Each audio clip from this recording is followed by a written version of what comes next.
Plus vous révélez votre douleur, plus les gens peuvent vouloir vous faire du mal, même si cela n'arrive pas toujours. Il est courant que certaines personnes prennent plaisir à vous voir souffrir, voire contribuent à ce que cela se produise ou s'aggrave. Ce comportement de sadisme et d'envie est malheureusement présent chez beaucoup et peut effectivement entraver votre développement personnel dans divers domaines de la vie, que ce soit au travail, dans un cercle d'amis ou même au sein de la famille. C'est pourquoi apprendre à ne pas montrer son point faible peut finir par devenir son point fort. Imaginez-vous comme un arbre au milieu d'une tempête. Les feuilles s'agitent, les branches se balancent, mais le tronc reste solide, profondément enraciné dans la terre. C'est le portrait de la résilience silencieuse que nous allons enseigner ici. Nous parlerons de la façon dont vous pouvez être encore plus fort si vous montrez que vous n'êtes pas facilement affecté par les problèmes externes et internes, où chaque défi vous apprend à être comme l'arbre.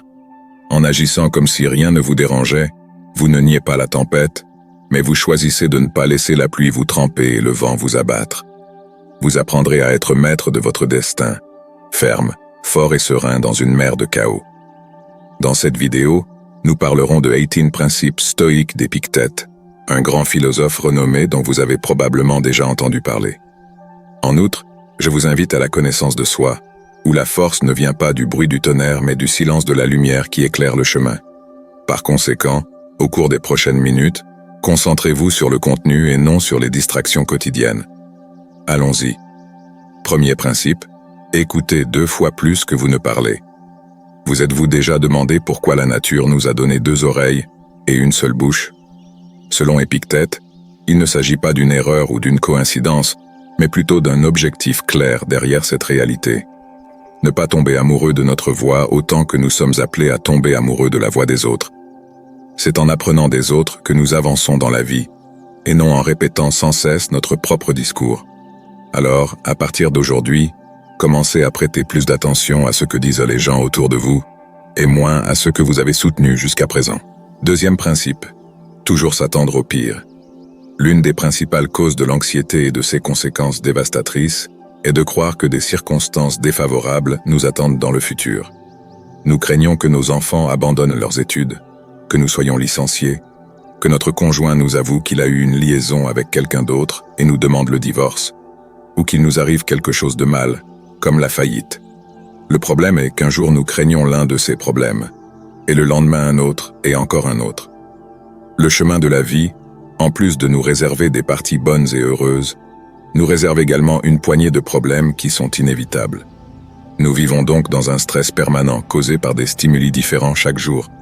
C'est là qu'intervient Épictète, dont la proposition est aussi radicale qu'efficace. Il dit « Pensez que toutes ces choses que vous craignez tant sont déjà arrivées. Qu'est-ce qui pourrait être pire ?» De cette manière, votre esprit développera des stratégies d'adaptation qui vous permettront d'avancer la tête haute. Troisième principe. Préparez-vous à échouer car c'est la seule façon de progresser. Nous faisons l'impossible pour ne pas passer pour des imbéciles. Mais Épictète a un autre point de vue sur la question. Selon sa philosophie, l'une des meilleures choses qui puissent vous arriver est d'être considéré comme tel, car c'est ainsi que vous pourrez réellement vous améliorer sur le plan professionnel et personnel.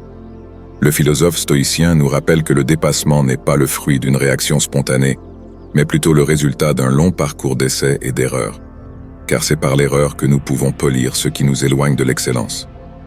Quatrième principe, prendre conscience des dangers de la fortune. Cette richesse à laquelle nous aspirons est porteuse d'un stigmate dont peu de gens peuvent se libérer. Et il ne s'agit pas seulement des personnes qui surgiront de nulle part pour profiter de notre fortune, par exemple en feignant une amitié qu'elles n'éprouvent pas pour nous. L'argent a la capacité de transformer les gens, et pas forcément en bien. Une fois que l'on est en possession de cette ressource très convoitée, on en vient à posséder quelque chose que l'on ignorait jusque-là. Et c'est à partir de ce moment-là que notre esprit peut commencer à s'empoisonner face à la perte des valeurs morales. Cinquième principe, ne pas s'accrocher à un seul espoir. Heureusement, nous sommes des êtres enclins à pratiquer la diversité, c'est-à-dire qu'il n'y a aucune raison de mettre tous nos espoirs dans un seul rêve, car cela pourrait être dévastateur si nous échouons. Épictète nous encourage donc à poursuivre de nombreux rêves, car cela augmentera de façon exponentielle nos chances de réussite. Principe numéro 6. Ne jamais oublier que la mort nous attend au bout du chemin. Il ne s'agit pas d'un conseil qui nous invite au pessimisme, mais à prendre conscience que la mort est la destination finale de toutes nos actions et surtout de nos efforts. Une fois que nous aurons cela à l'esprit, nous commencerons peut-être à évaluer dans quelle mesure il vaut la peine de passer 20 ans de notre vie limitée à économiser pour payer une maison que, même si elle nous pèse, nous ne pourrons pas emporter partout avec nous une fois que la mort nous aura rendu visite. Tout comme nous transportons dans notre sac les objets que nous considérons comme indispensables à notre vie quotidienne, tels que le téléphone, les cartes de crédit et la brosse à dents, nous aurions tout intérêt à emporter un petit carnet contenant ces principes stoïques. Car grâce à eux, nous ne verrons plus les revers comme des malheurs, ni la vie comme un temps interne dont nous disposons. Mais nous acquérons une vision plus réaliste de notre existence et ferons certainement un meilleur usage de notre temps de vie. 7e principe, la vraie richesse réside dans un esprit satisfait. En raison du stoïcisme, Épictète avait sa conception particulière du bonheur, et nous pouvons la connaître à travers l'une de ses célèbres phrases. Le sage est celui qui ne se préoccupe pas de ce qu'il n'a pas, mais qui se réjouit de ce qu'il a. Cette réflexion est plus qu'une pensée, c'est un conseil pour apprendre à ne plus se sentir affligé par les richesses qui ne font pas encore partie de notre vie. Car en nous laissant aller à nous plaindre et à nous lamenter pour ce qui nous manque, nous perdons de précieuses minutes de bonheur pendant lesquelles nous pourrions remercier pour tout ce que nous avons accompli jusqu'à présent, ce qui est bien plus que ce que nos yeux sont entraînés à apprécier. Ainsi, une personne riche est avant tout une personne heureuse. 8e principe, incorporez l'humilité dans votre vie. Si l'on veut vraiment apprendre quelque chose, il est essentiel d'apprendre ce que l'on croit déjà savoir. Par cette phrase, Épictète nous invite à faire usage de notre humilité, en particulier dans le domaine de l'apprentissage. Traverser la vie en se vantant de l'orgueil de la connaissance nous éloigne de plus en plus de la connaissance authentique qui naît de la conviction que nous sommes totalement ignorants de ces que nous voulons apprendre. C'est ainsi que nous regarderons tout avec les yeux d'un enfant qui recèle autant de capacités d'émerveillement que de désir d'apprendre. Principe numéro 9, la culpabilité est synonyme de peste. Les étroits d'esprit blâment les autres. Les gens ordinaires se blâment eux-mêmes. Mais les sages considèrent toute culpabilité comme de la folie.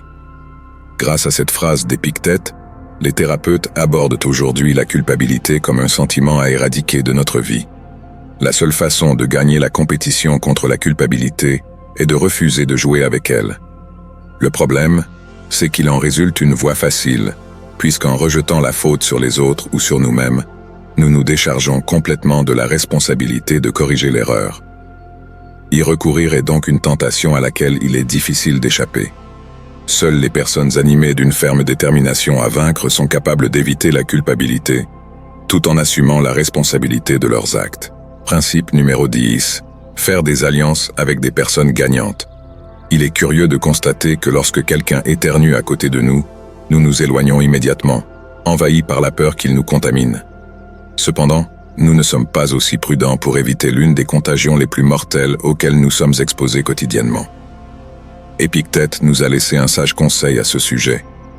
Entourons-nous de personnes qui nous donnent envie de donner le meilleur de nous-mêmes, car le comportement des gens influence grandement notre état d'esprit. Il y a des personnes qui drainent notre énergie et gâchent notre journée, tandis que d'autres nous laissent pleins de joie et de vigueur. Par conséquent, l'une des décisions les plus intelligentes que nous puissions prendre est de nous allier à ceux qui apportent de bonnes vibrations dans notre vie, tandis que nous disons au revoir à ceux qui ont la capacité de nous faire regretter d'être nés. Principe numéro 11. N'oubliez jamais que vos réactions forgent votre destin. Nous ne devons pas prendre nos réactions à la légère, car ce sont elles qui marquent notre réussite ou notre échec. Et Épictète était très catégorique à ce sujet. Il nous a enseigné que nous n'avons pas la possibilité de choisir ce qui arrive, mais comment le gérer. Le malheur peut s'abattre sur chacun d'entre nous, mais c'est ce que nous faisons dès son arrivée qui marquera la différence à partir de ce moment-là. Pour certaines personnes, un divorce signifie entrer dans le monde de la dépression et de la victimisation.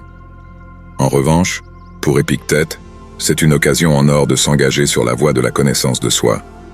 Rappelez-vous que votre vie n'est pas ce qui vous arrive, mais ce que vous en faites. Principe numéro 12. Toujours accomplir son devoir. Chacun d'entre nous a un rôle à jouer dans la société et dans le monde, et le soleil n'a pas besoin de louanges ou d'enchantements pour se lever chaque matin. Mais il se lève tous les jours, et c'est définitif. Ainsi, Tout comme chaque élément de la nature fait son travail, nous devons remplir nos obligations. Si nous attendons qu'on nous fasse plaisir ou qu'on nous félicite pour faire notre travail, nous manquons à notre devoir et à celui de l'environnement auquel nous appartenons. Si nous savons quelle est notre tâche et que nous sommes conscients que d'autres personnes en dépendent, il est de notre devoir moral de l'accomplir, sans attendre que quelqu'un nous le rappelle. Principe numéro 13. Ne détestez pas ceux qui vous détestent. Ignorez-les tout simplement. Vous êtes beaucoup plus grand et complètement supérieur à celui qui vous critique, vous méprise et vous discrimine. Ne perdez donc pas votre temps précieux à haïr cette personne, car elle ne mérite même pas d'être présente dans vos pensées. Nous sommes encouragés à ne pas craindre les personnes qui vous font du mal, car ce bruit représente une tentative regrettable de vous nuire. Ignorez-le donc et immunisez-vous contre lui. Principe numéro 14. Misez sur la simplicité. Pourquoi vivre dans la frugalité si, de nos jours, nous avons la possibilité de nous entourer de toutes sortes de luxe? La réponse est beaucoup plus simple et logique que vous ne le pensez. Parce que la richesse ne s'entretient pas toute seule, mais nécessite un engagement et beaucoup d'énergie quotidienne pour pouvoir préserver ce système de luxe et de richesse. En revanche, lorsque nous optons pour un mode de vie simple, nous cessons d'être entourés par la pression de devoir respecter les échéances des factures, des prêts et des cartes de crédit. Principe numéro 15. Lorsque vous laissez les commentaires et les attitudes des autres vous déranger, vous cédez le contrôle de votre vie. Toute personne capable de vous mettre en colère devient votre maître. Cependant, cette personne ne peut vous mettre en colère que si vous deviez laisser perturber par elle. Épictète nous fait comprendre qu'il y a de nombreuses clés en nous, et que certaines nous mènent au bonheur tandis que d'autres nous conduisent directement à la ruine émotionnelle. Et c'est précisément cette dernière clé que nous remettons à ceux qui nous mettent en colère. La solution à ce problème est d'ériger une barrière qui nous empêche d'être affectés par les attitudes des autres, car en définitive, chacun est propriétaire de ce qu'il dit et aussi de ce qu'il décide d'écouter. Principe numéro 16. L'amitié est supérieure à la richesse. La vraie richesse, ce sont les vrais amis, car ils seront là pour nous soutenir si un jour notre fortune matérielle se dissipe. Consacrez-vous donc à cultiver de vraies amitiés, et vous ferez un investissement à long terme très rentable. Principe numéro 17. Tirez toujours profit des choses. Quoi qu'il arrive, c'est à vous d'en tirer profit ou non. C'est ce que disait Épictète. Comme vous pouvez le constater, il ne s'agit pas d'avoir la possibilité de tirer le meilleur parti de l'adversité, mais c'est notre devoir de le faire. Tant qu'il y aura de l'intelligence en vous, il y aura la capacité de réaliser les avantages que vous pouvez tirer de la situation qui vous a frappé.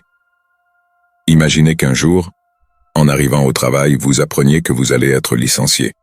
Au lieu de désespérer et d'accuser l'univers d'être contre vous, vous avez la possibilité de vous lancer dans l'entreprise dont vous rêviez tout en accomplissant votre horaire de travail aux côtés de personnes que vous n'aimiez pas.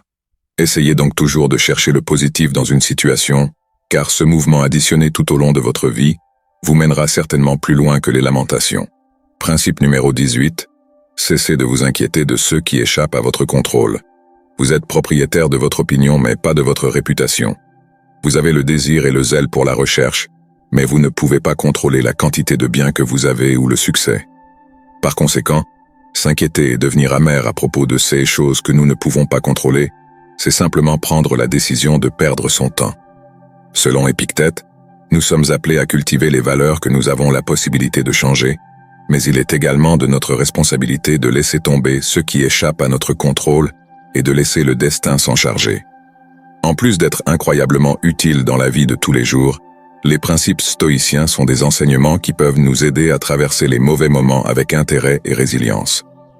Dans leur philosophie, il n'y a pas de place pour la fantaisie, mais seulement pour l'application de ceux que l'on a appris et pour aller de l'avant.